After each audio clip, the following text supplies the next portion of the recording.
खुदावंद यीशु मसीह के नाम में आप सबको सलाम। मैं पास्टर बिशारत खान प्रोग्राम बेदारी के साथ आपकी खिदमत में हाज़िर हूँ। इस वक्त आपको देख रहे हैं होशाना टीवी। और अज़ीज़ भाई और बहनों, इस प्रोग्राम का जो बड़ा मकसद है वो यही है कि हम उन तमाम मसीही भाइयों और बहनों को इस प्रोग्राम में मदऊ करते हैं जो एक बड़ी स्ट्रगल देखने के बाद, एक मुश्किल वक्त देखने के बाद आज एक कामयाब मसीही ज़िंदगी गुजार रहे हैं। और मकसद ये है कि हम आपको जो इस वक्त मुश्किलात देख रहे हैं उसको इंस्पायर कर सकें, आपको मोटिवेट कर सकें, ताकि आप ज़िंदगी में आने वाली मुश्किलात को देखकर आप हिम्मत ना हारें, हौसला ना हारें, बल्कि और ज़्यादा मेहनत करते चले जाएं, काम करें। और खुदा अपने वक्त पर हम सबको और आपको भी सरफराज करता है। सो हम खुदा का शुक्र अदा करते हैं कि आज हमारे दरमियान पास्टर अज़म सादिक साहब हैं, जिनका ताल्लुक glorious Pentecostal faith church Sheikhupura से है। सो भाई साहब, आपको प्रोग्राम बेदारी में वेलकम करता हूँ, खुशामदीद कहता हूँ। Thank you sir, thank you very much. और प्रोग्राम का आगाज़ करेंगे हम दुआ के साथ। और मेरी दरख्वास्त है पास्टर अज़म सादिक साहब, प्लीज़ आप हमारे लिए और तमाम देखने वालों के लिए दुआ में रहनुमाई करें। जी बहुत शुक्रिया। आए हम अपने आंखें बंद करें और खुदावंद की ज़रूर दुआ करेंगे। खुदावंद जिंदा आसमानी बाप यीशु मसीह नासरी के नाम में आपकी पाक हजूरी में आकर खुदावंद खुदा होशाना टीवी के लिए, बेदारी प्रोग्राम के लिए और तेरे खादम तेरे ममसू के लिए खुदावंद तेरी शुक्रगुजारी करता हूँ। जो खुदावंद आज हम तेरे कलाम के वसीला से खुदा बातचीत करें, खुदावंद ना सिर्फ हम दोनों खादमीन के लिए बल्कि देखने वालों के लिए भी बरकत का सबब बने खुदावंद, और तेरा नाम जलाल पाए यीशु के नाम में, आमीन। आमीन।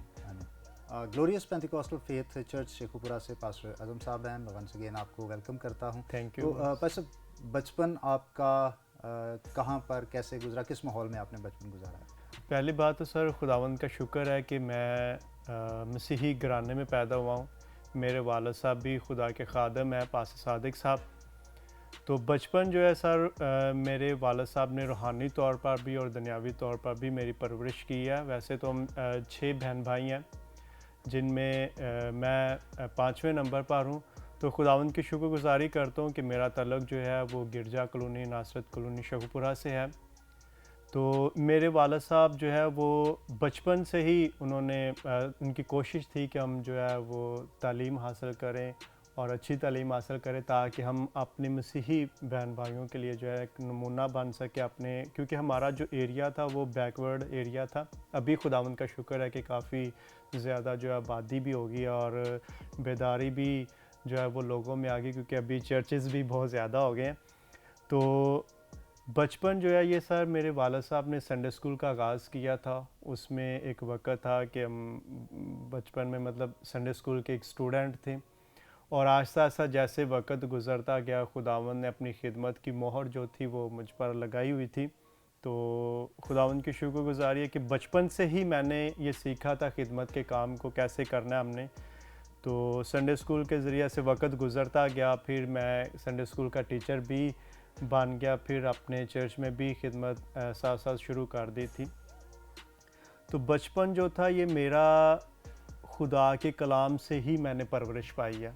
अच्छा पास्टर, आम तौर पर तो ये ख्याल किया जाता है कि जो पास्टर्स के बच्चे होते हैं, ये आम एक ख्याल है कि वो चूँकि पास्टर कलीसिया में ज़्यादा वक्त देते हैं और वो फैमिली को वक्त नहीं दे पाते, जिसकी वजह से उनके बच्चे जो हैं वो मोस्टली खुदा से दूर हो जाते हैं। तो आपके वालिद साहब की कैसी खिदमत रही, या क्या उन्होंने पैटर्न अपनाया कि खिदमत और ख़ानदान ये साथ साथ लेकर चले ताकि आपकी इतनी अच्छी तरबियत कर सकें?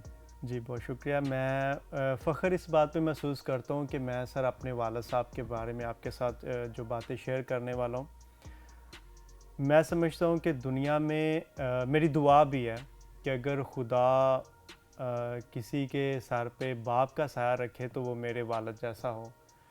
वो क्यों? क्योंकि मेरे वालिद साहब जब हम छोटे थे तो उनकी बहुत ज़्यादा स्ट्रगल थी कि वो भट्टे पे भी काम करते थे और उन्होंने खुदा को भी टाइम देना होता था। तो सुबह आई थिंक कि 4-5 बजे वो उठ जाते थे, उनकी रूटीन। और आज भी ऐसा ही है कि वो आज भी जो है वो 4-5 बजे चर्च में उठ के तो वो प्रे करते हैं। तो मॉर्निंग उनका, प्रेयर के हाँ लिए? जी, मॉर्निंग प्रे करते हैं। तो उनका जो हमें तरबियत देने का असूल था कि वो अपने साथ ही, उनकी कोशिश थी कि हम बच्चों को जो है वो मैं अपने साथ उठाऊं और चर्च में जो है वो लेकर जाऊं, ताकि हम सारे इकट्ठे मिलकर दुआ करें। तो ये मैं समझता हूँ कि मेरे वालिद साहब की बहुत ज़्यादा स्ट्रगल थी कि भट्टे पे काम करना। आप समझते हैं जी, इस ये बात बहुत को ज़्यादा कि ये मेहनत वाला बहुत काम है और बहुत मुश्किल। स्ट्रगल थी। भट्टे पे मज़दूरी करनी, साथ खिदमत को भी टाइम देना, फैमिली को भी टाइम देना, और स्पेशली हमें जो नसीहत थी उनकी वो ये थी कि हम खुदा को ज़्यादा से ज़्यादा टाइम दें। और सुनने में जो आता है कि पासे से बान के बच्चे जो हैं ये ज़्यादा खुदा को टाइम नहीं देते, बिगड़ जाते हैं। तो मैं नहीं समझता कि सर अगर एक खादम की अपनी औलाद पर, अपने बच्चों पर फोकस हो और वो बच्चे खुदा को ना टाइम दें, ये मैं समझता हूँ कि ऐसा मुमकिन नहीं है। लेकिन बाज़-औक़ात होता अगर है कि वो बैलेंस नहीं कर पाते। हाँ यानी जी। अगर खिदमत में बहुत ज़्यादा, अगर आप खिदमत में हैं तो आप हर वक्त खिदमत ही कर रहे हैं हाँ और आप जी। फैमिली को टाइम नहीं दे रहे, मिसेस को या बच्चों को टाइम नहीं दे रहे, तो वो कहीं ना कहीं पर एक खला रह जाता है, जी, जी, बिल्कुल। जिसका असर वो मुआशरे में नज़र आता है। सर मेरे वालिद साहब जो हैं खुदा के खादम पासे सादिक साहब, वो सिर्फ़ कलीसिया को भी टाइम देते थे, सिर्फ़ कलीसिया को टाइम नहीं देते थे, वो फैमिली को भी पूरा टाइम देते थे। और बैठकर हमें ख़ानदानी जो असूल होते हैं उन पे आज भी वो हमें समझाते हैं। मैं भी खुदा का शुक्र है कि मैं शादीशुदा हूँ, मेरे 4 बच्चे हैं। लेकिन आज भी वो हमें इसी तरीके से समझाते हैं और हम भी इसी तरीके से उनसे समझते हैं कि आज जैसे वो बचपन में हमें समझाते थे बातें कि आप कैसे जो है अपनी ज़िंदगी को बेहतर कर सकते हैं, वो असूल बताते ज़िंदगी बसर करने के। क्योंकि आपको पता है कि मुआशरे में ज़िंदगी बसर करना जो है ये भी ख़ास तौर पर नौजवानी के अयाम में जो खुदा के खादम बन जाते हैं उनके लिए भी मतलब बहुत स्ट्रगल होती है, मुश्किल होती है कि वो घरों में जाके विज़िट करें और मतलब खिदमत का काम सर अंजाम दें। तो मेरे वालिद साहब की जो तरबियत नसीहत थी वो आज मेरे काम आ रही है।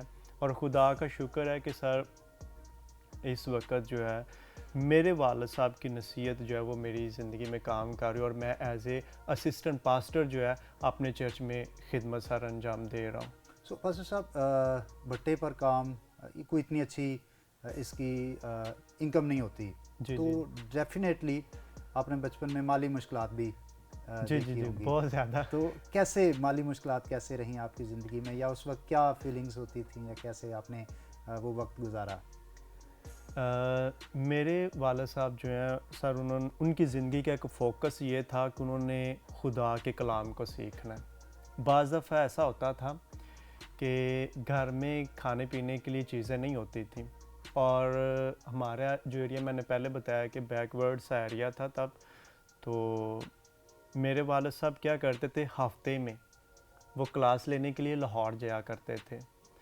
तो बाज़ दफ़ा हमारे घर में खाने के लिए कुछ नहीं होता था, वो किसी ना किसी तरीक़े से मैनेज करते थे रेंट, मतलब उन्होंने बस अपने आने जाने आने का जाने जो का। रेंट था वो उनके पास होता था या पहले से उनके पास होते थे पैसे, तो वो घर में नहीं दे के जाते थे। वो अपने मतलब खुदा का कलाम सीखने के लिए वो तरजीह इस बात को देते थे कि मेरे बच्चे बाद में मेरा खुदा जो है वो वसाइल पैदा करेगा।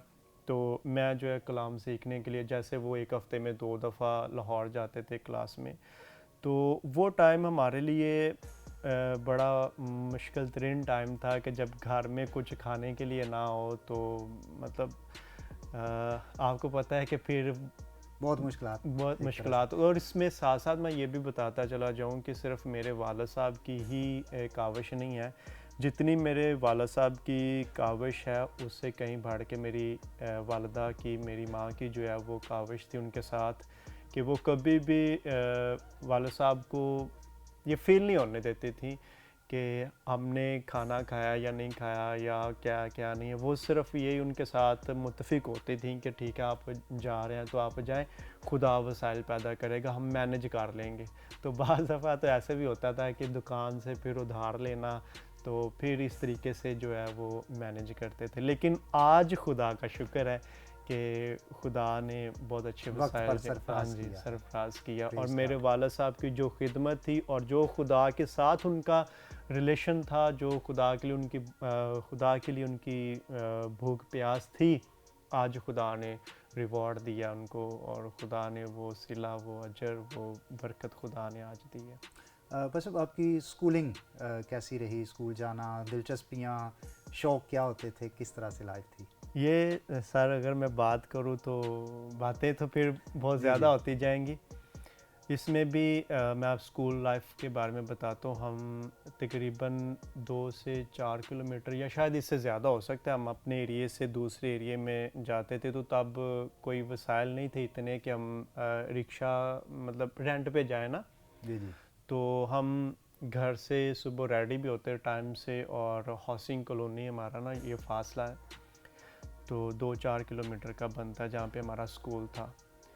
तो बहुत मुश्किल होती थी जब हम सर्दियों में स्कूल जाते थे टाइम पे, वहाँ पे अगर नहीं पहुँचते थे तो पीटी मास्टर्स हाँ खास तौर जी, पे सजा देते थे सज़ा भी, जी। पनिश भी होती थी।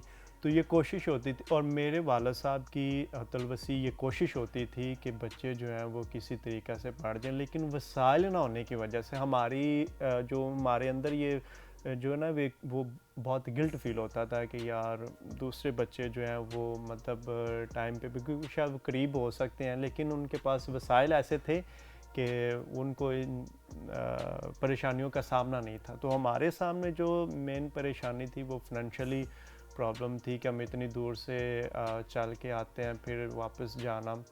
और मैं बताता हूँ कि गर्मियों में भी बहुत ज़्यादा मुश्किल होती थी। जो हमारे खेत होते थे वहाँ से गुज़रना तो बहुत ज़्यादा, वो जो हबस होती है वो गर्मियों में वो होती थी। तो हम ना बाज़ दफ़ा बैठ बैठ के सफ़र, मतलब रास्ते में जा रहे हैं तो सांस जहाँ लेने थक के गए लिए, हैं, हाँ रुक गए जी, सक रुक जाना वहाँ पे, कभी बैठ जाना, फिर मतलब चलना। तो घर आते आते हमारा कह सकते हैं कि थकावट इतनी हो जाती थी कि पढ़ने को दिल नहीं करता था। बाज़ दफ़ा ये कहते थे कि हमने पढ़ना ही नहीं है। क्यों? क्योंकि पैदल चलना, डेली आना जाना, ये हमारे लिए बहुत ज़्यादा मुश्किल है। लेकिन खुदा का शुक्र है कि सर खुदा ने जिस तरीके से भी टाइम दिया, और जितना भी टाइम दिया, खुदा का शुक्र है कि मतलब आज हम अपना स्कूल रन किए हुए हैं। तो ये भी मेरे वालिद साहब की बहुत बड़ी काविश थी कि बच्चे जो यहाँ से पैदल जाते हैं, हालांकि आपको पता है कि पेरेंट्स को बड़ा ये फ़ील होता है कि हमारे बच्चे पैदल जाते हैं इतनी दूर, फिर रोड क्रॉस करना ये भी बड़ा मुश्किल होता है बचपन में। तो वालिद साहब ने जब ये हमारे हालात देखे तो फिर उन्होंने कहा कि यार हम कोशिश करते हैं कि हम अपने इलाके में। अपने इलाके में, जो यहाँ से बच्चे इतनी दूर जाते हैं, तो तकरीबन हम 20-30 बच्चे होते थे जो इकट्ठे जाया जाया करते थे, क्योंकि हमारे अपने बैकवर्ड एरिया में तो स्कूल ही कोई नहीं था।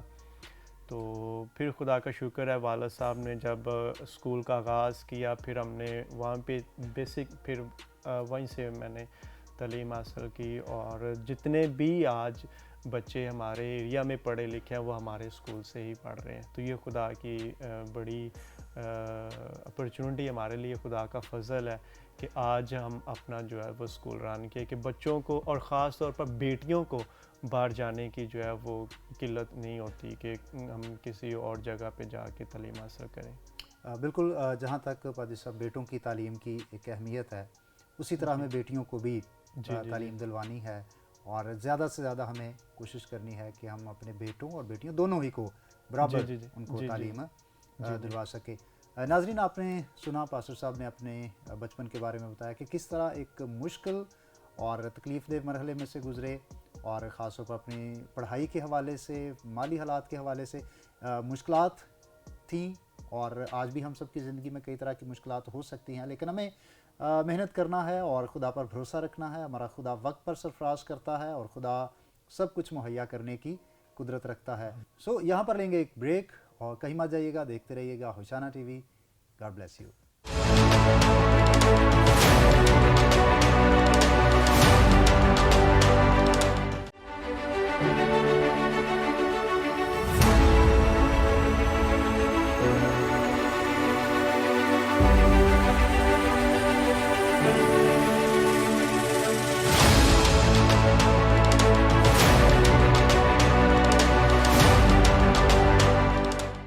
Welcome back viewers, program Bedari के साथ मैं पास्टर बिशारत खान आपकी खिदमत में हाज़िर हूँ।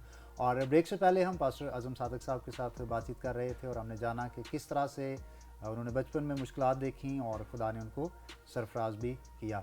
सो पास्टर साहब, बताइएगा कि आपने मसीह यीशु को शख्सी तौर पर अपना निजात दहिंदा कब और कैसे कबूल किया?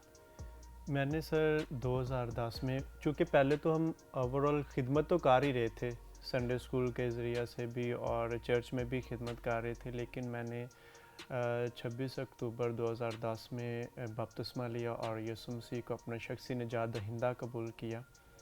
और इसके बाद मैंने जो है वो लाहौर में 2 साल की सेमिनरी की, और इससे पहले भी मैंने सेमिनरी की थी, लेकिन चूँकि मैंने जो आगाज़ है खिदमत का वो बपतिस्मा लेने के बाद जो है वो रेगुलर अपनी खिदमत का आगाज़ किया, तो मैंने अपने वालिद साहब से भी 3 माह का एक शॉर्ट कोर्स होता है, वो मैंने तकरीबन 3-4 मरतबा अपने वालिद साहब से किया, क्योंकि मेरे वालिद साहब की ज़्यादा जो नसीहत और तरबियत थी कि हम ज़्यादा से ज़्यादा खुदा के कलाम को सीखें।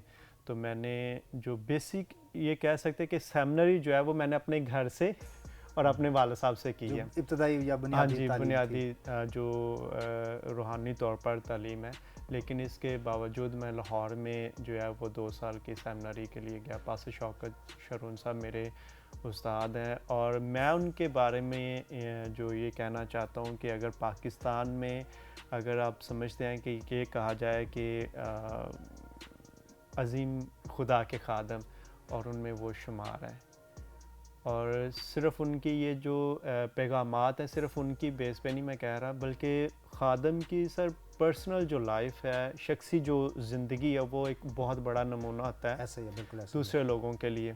मैं और उनकी शख्सी जो लाइफ है और उनके बारे में मैंने जो कुछ आज तक मैं जो कुछ उनसे सीख रहा हूँ, सीखा है मैंने, मैं उनकी पर्सनल लाइफ के बारे में कह रहा हूँ कि अगर कोई ख़ादम है तो वो पास शौकत शरून है, और उन ख़ादमों में वो शुमार हैं जिनमें हम कह सकते हैं कि ये खुदा के अज़ीम ख़ादम है। Praise क्योंकि God। मेरी लाइफ में सबसे ज़्यादा जो बड़ी बात है उनकी वो पर्सनल लाइफ है, जिनसे मैं पर्सनल लाइफ में इनके जो शख्सी ज़िंदगी है उनकी जो मेरे लिए नमूना है, वो उसके बारे में मैं कह रहा हूँ। पर साहब आप संडे स्कूल के स्टूडेंट रहे, फिर आप संडे स्कूल के टीचर बने, और जी, एक वक्त आया कि आप टीचर्स को ट्रेनिंग देने वाले बने। जी, तो जी। ये सफ़र कैसा था, इसके बारे में बताइएगा।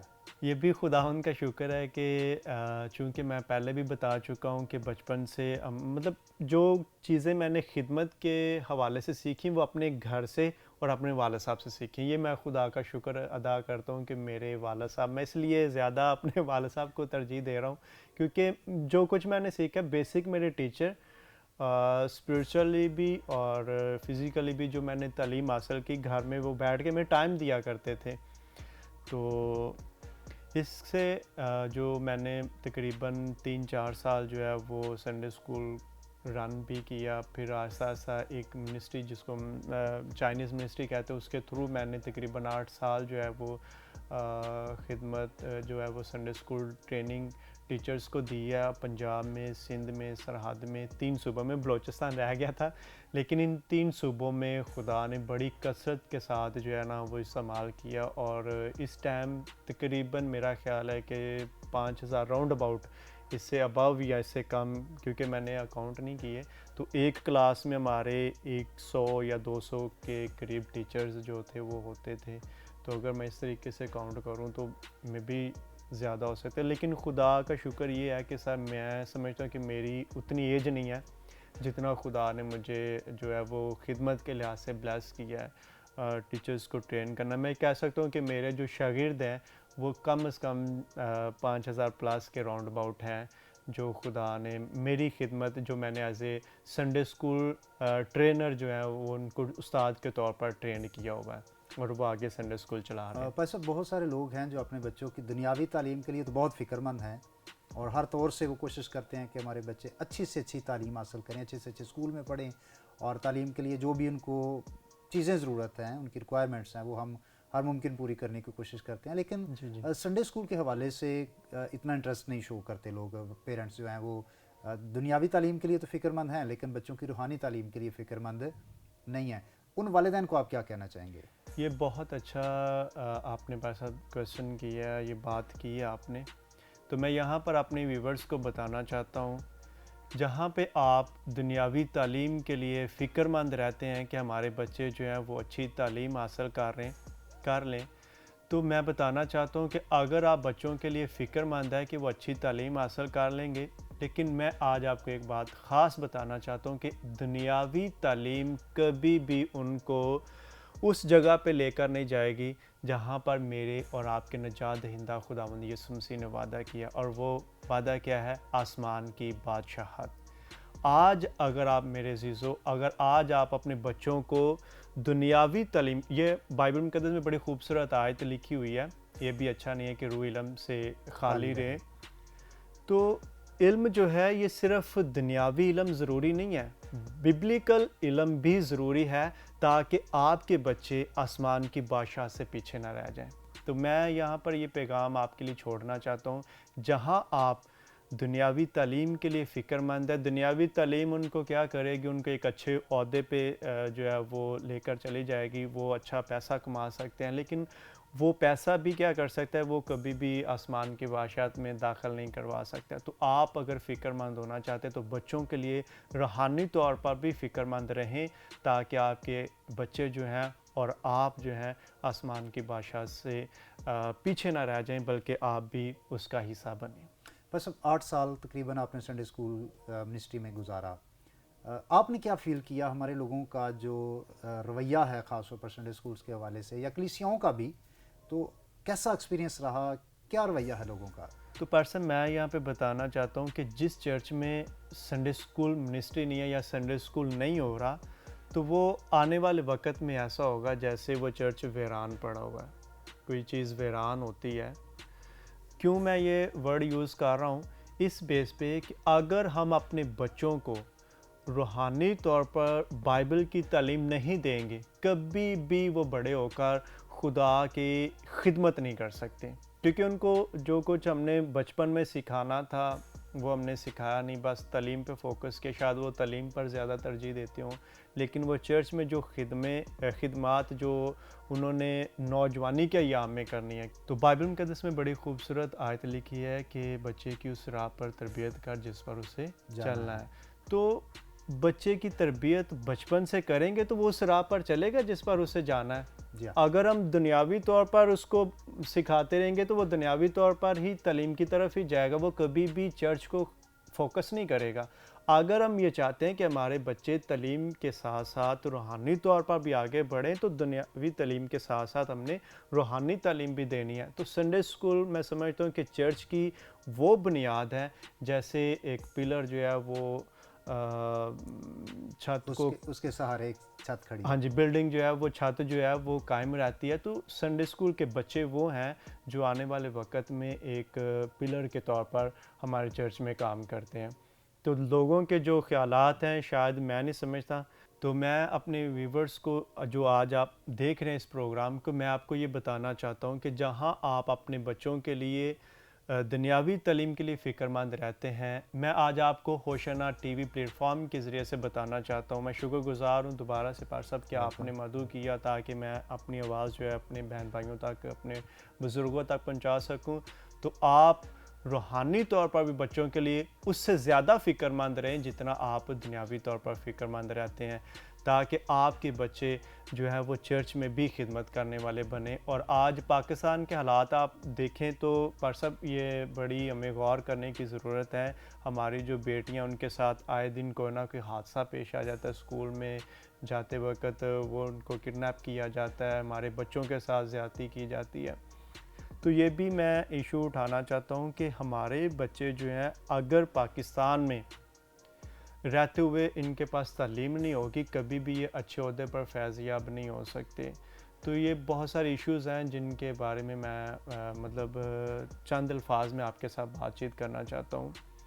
तो यानी आप समझते हैं कि इन सारी चीज़ों का हल जो है वो तालीम है। तालीम है। ठीक है। ठीक तो है। बस अब हम यहाँ पे जो पेरेंट्स हैं उनको ये फ़िक्रमंद होना चाहिए, बच्चों को आप अकेला ना भेजें, ख़ास तौर पर बेटियों को आप जो है वो स्कूलों में अकेले ना भेजें, बल्कि एक ज़िम्मेदार जो भाई है, बहन है, वालिद है, वालिदा है, आप उनको जो है वो उनके साथ जाएं, उनको लेने और जाने में उनके साथ जाएं, ताकि कोई भी इस तरह की जो परेशानी उसका सामना ना करना पड़े। सब आप ग्लोरियस पेंटिकॉस्टल फेथ चर्च में इस वक्त क्या खिदमत सरंजाम दे रहे हैं, मुख्तसर तौर पर बताइएगा। मैं सर इस वक्त जो अपने चर्च में एज ए असिस्टेंट पास्टर की खिदमत सर अंजाम दे रहा हूँ, और खुदा का शुक्र है कि खुदा अपने जलाल के लिए, अपनी कुदरत के लिए और अपनी बादशाहत को वुसअत देने के लिए इस्तेमाल कर रहा है। और मैं अपने वालिद साहब के बाद, अगर वो ज़्यादा मतलब किसी जगह पे बिज़ी हैं, तो मैसेज जो अगर उनकी जगह पे देना होता है तो फिर मैं उनके बाद जो है वो चर्च को हैंडल करता हूँ। बहुत बहुत शुक्रिया पास साहब, आपकी स्ट्रगल बड़ी इनकरेजिंग रही। किस तरह से Thank you, आपने sir. एक छोटे से इलाके से शुरू किया और आज खुदा की खिदमत में आप बिज़ी हैं। खुदा आपको और ज़्यादा बरकत दे। Thank you. व्यूअर्स, हमारा ख़ानदान, हमारा इलाका छोटा हो सकता है, लेकिन हमारा खुदा छोटा नहीं। हमारा खुदा बहुत बड़ा है, उसकी कुदरत बहुत बड़ी है। इसलिए हमेशा उस पर भरोसा रखें, उस पर ईमान रखें और उसी ईमान में आप आगे बढ़ते चले जाएं और मेहनत करना ना छोड़ें। कलाम खुदा में लिखा है कि मेहनती का हाथ उसे दौलतमंद बना देता है, लेकिन जो सुस्त है, काहल है, वो कंगाल हो जाएगा। सो हमें मेहनत करनी है, हर फील्ड में आगे बढ़ना है, ताकि हम और ज़्यादा अपने बदनों से खुदावंद अपने खुदा को जलाल दे सकें। सो हम दुआ करेंगे। आइए अपने सरों को झुकाएं, अपनी आंखों को बंद करें। कादिर मुतलक खुदा बाप, हम यीशु मसीह के नाम से आपका शुक्रिया अदा करते हैं, होशाना टीवी के लिए, बेदारी प्रोग्राम की सारी टीम के लिए और तमाम देखने वालों के लिए हम शुक्रगुजारी करते हैं। खुदा अपने लोगों को बरकत दे। जितने भी भाई बहनें, बच्चे और बुज़ुर्ग हमें देख रहे हैं, तेरा आसमान सदा हर एक के लिए खुला रहे और इनकी खुदावंद हर एक जायज़ और नेक ज़रूरत और ख्वाहिश को तू पूरा करना। हम सबों को अपनी हम तमजीद तारीफ़ के लिए इस्तेमाल करता रहे, ताकि और रूहों को तेरे पास लाने का सबब और वसीला बन सके। मसीह के नाम से आमीन। आमीन। व्यूअर्स, आप प्रोग्राम देख रहे थे बेदारी। मैं आपका होस्ट पास्टर बिशारत खान आपसे इजाज़त चाहूँगा। नए प्रोग्राम के साथ, नए मेहमान के साथ जल्द आपके साथ मुलाकात होगी। तब तक देखते रहिएगा होशाना टीवी। अपना बहुत सारा ख्याल रखिएगा, मुझे दुआ में याद रखिएगा। खुदा हाफिज़।